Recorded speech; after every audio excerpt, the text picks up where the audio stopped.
I don't know what's going on, but I need some advice. I've changed the names and ages, especially since my family is on Reddit. They don't follow me, but if this blows up and they find out, things might get worse. Please give constructive criticism.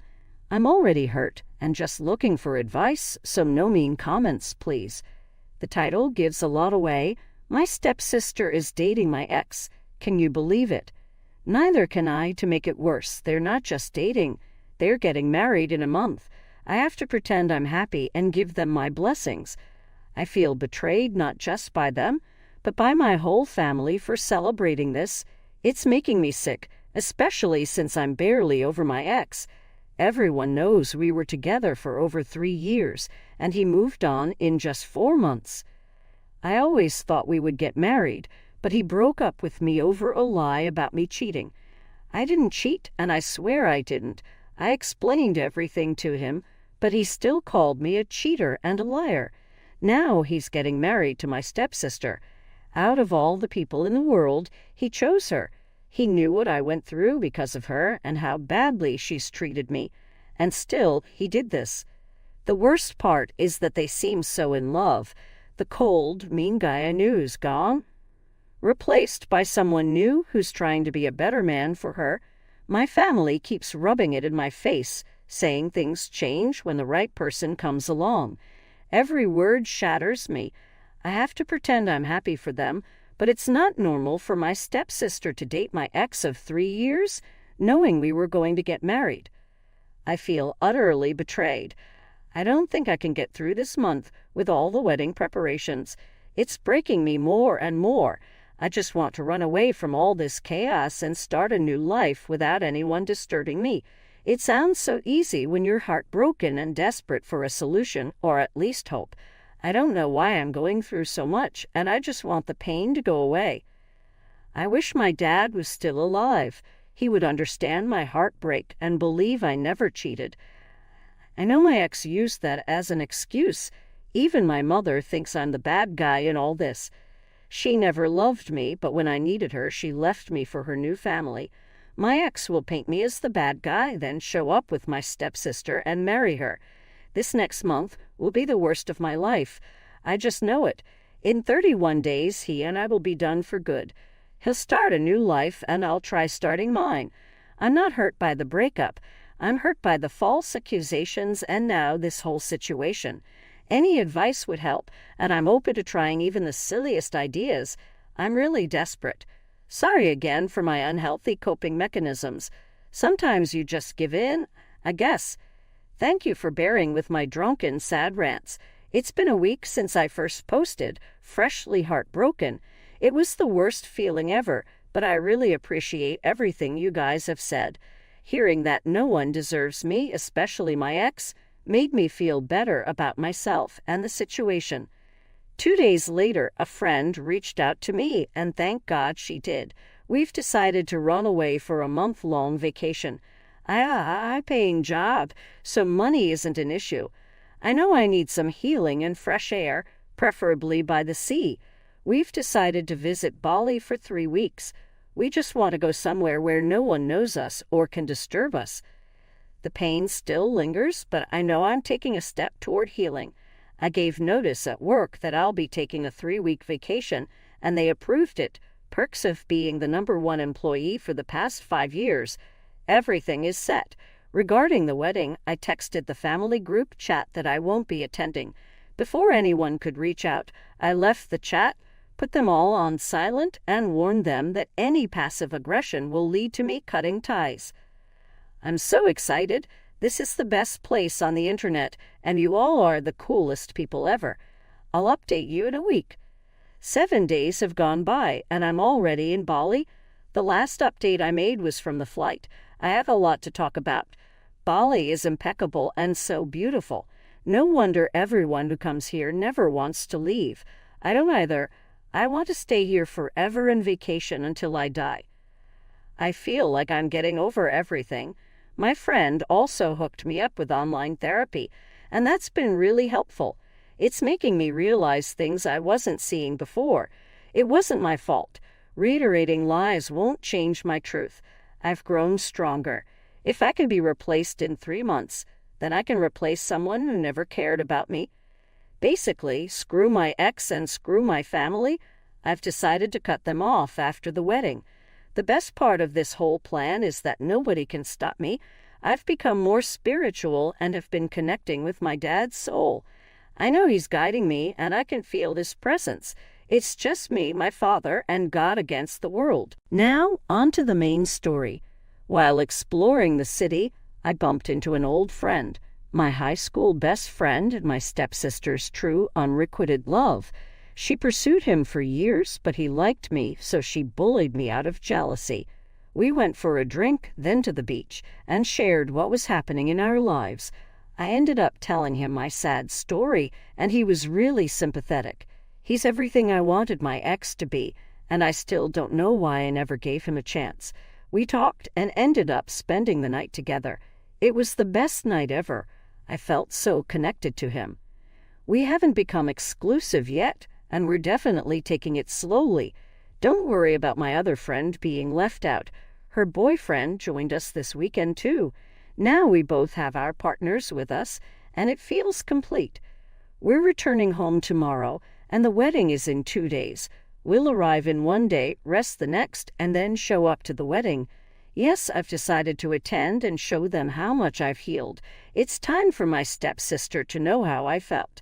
And no, I'm not manipulating anyone. It was his idea to show up together. This is going to be the best Sunday of my life. So, the final update for this post. I did what I had to do, and I wish you all could have seen the drama unfold. I showed up dressed up with my boyfriend. We're not official yet, but we introduced each other as that. Everyone assumed I wouldn't come because they thought I was too ashamed after everything. I went to my sister, and she was shocked and almost crying when she saw my boyfriend with me. She started yelling and calling me names for bringing the love of her life to her wedding. I stood my ground and told her if she can marry my ex, I can at least date the guy who never liked her in the first place. My mother told me to leave, but I stayed.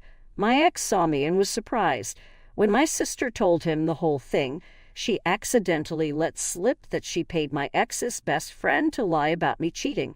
My ex was shocked, and so was everyone else. It made sense. My stepsister was the culprit all along. The wedding was called off, and now my ex is trying to get back into my life. Poor him. Honestly, I won't forgive any of them or let them back into my life. That's all for now. If anything happens, I'll update sooner. This feels like a novel or movie, but it's all true. Thanks for following along. Have a good life ahead. My ex is so embarrassing. Lol. Next story. I'm a 25-year-old woman who recently moved to the country. I've been living with my brother, who's 44, and my sister-in-law for the last 3 months while I arrange my documentation and establish myself here. I help around the house, wash my clothes, and make food for myself and my brother to take to work. I also pay for my share of the house bills and groceries. I'm grateful to stay here, but some things my brother says make me feel like a bad person. He questions why I don't iron their clothes, criticizes the type of sausages I use, and expects me to clean his dishes without reciprocating. He doesn't knock before entering my room, and my sister-in-law did a cleaning inspection in my room which felt like an invasion of my personal space. Now my sister-in-law is getting knee surgery this week and will be recovering at home for the next 6 months. I'm working from home, and we will be expected to do the chores. This feels overwhelming, and my anxiety is through the roof. I found a place to stay and intend to move out this week because I don't want to be treated this way. I haven't told them yet. Am I the asshole if I move out now, knowing they'll expect me to take care of my sister-in-law? Update. Thank you to everyone for the kind words and helping me understand my situation better. I finally managed to move my things yesterday while my brother and sister-in-law were away. I waited outside for him to return from work so he couldn't escalate the situation. When he arrived, I told him I was moving out today to a new place and thanked him for letting me stay. We didn't have a big fallout as I expected because I think he knew I was planning something. I'm happy he didn't cause a big scene and I was able to get out, not the asshole. They were nice to let you stay, and you contributed positively to their lives. They did something that made you uncomfortable, and you have good reason to think it will get worse. You have every right to move out. You need peace to work from home effectively. Wow, OP, I'm sorry you're being treated that way. You're not a cleaner and cook, and that's basically how they're treating you, invading your space. You need to move out. If they start guilt-tripping you, be honest and tell them that how you were treated was impacting your mental health and you need your own space. Next story. My dad met my former stepmom, Sarah, when I was 9. They got married, and she was basically a third parent to me. We went on family vacations, she helped with homework, and came to my games and activities. A year or 2 ago, we found out my dad cheated, and they divorced. I told my dad I wasn't cutting Sarah out of my life just because she wasn't his wife anymore, and he said, "We'll see." Sarah and I still talk and meet up from time to time. My dad has been dating Anne for a while. I met her around Thanksgiving, and he keeps trying to make me bond with her, but I don't want to. She's annoying. She's invited me to go shopping, have lunch, and get our nails done, but I have no interest. The Saturday before Mother's Day, we were with my dad's family for a barbecue. Anne was there. My aunt mentioned a story that included Sarah and said she hopes she's good. I said she is, and my aunt asked if we're still in touch. I said yes, we're actually getting dinner on Monday so I can give her a Mother's Day gift. My dad asked, her gift. For what? I said, Mother's Day. She was my stepmom for over 15 years, I said. He replied, well, she's not anymore. I ignored him and started talking about something else. I spent Mother's Day with my mom, but Sunday night my dad called and said he doesn't think I should be in contact with Sarah anymore. He said it hurt Anne's feelings when I told him I was meeting Sarah for dinner and got her a gift. He said it's wrong since I won't even put in the effort to get to know Anne and didn't give her anything for Christmas. He suggested I get Anne something small for Mother's Day. I asked why, saying, she's not my mom. He replied, I know, but she's my girlfriend and I'm your dad. You should put in more effort. I told my dad that being in my life is an equal opportunity and I don't owe Anne anything. He said I was being stubborn and needed to grow up. Not getting to know Anne has nothing to do with Sarah. Before my dad met Sarah, his girlfriends were weird. One acted like we were instant besties, one apparently called my mom wanting to be her friend, and one kept trying to make me a girly girl.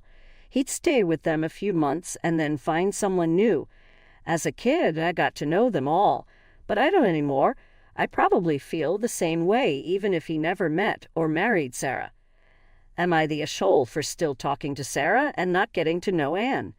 NTTA, your dad divorced Sarah. You didn't. She's been an important part of your life for years, essentially a parent. Expecting you to drop her from your life is selfish. As for Anne, you're under no obligation to bond with her. Your dad chose to bring her into your life. You didn't. Expecting you to get her a Mother's Day gift is weird since she was never a mother to you and became part of your dad's life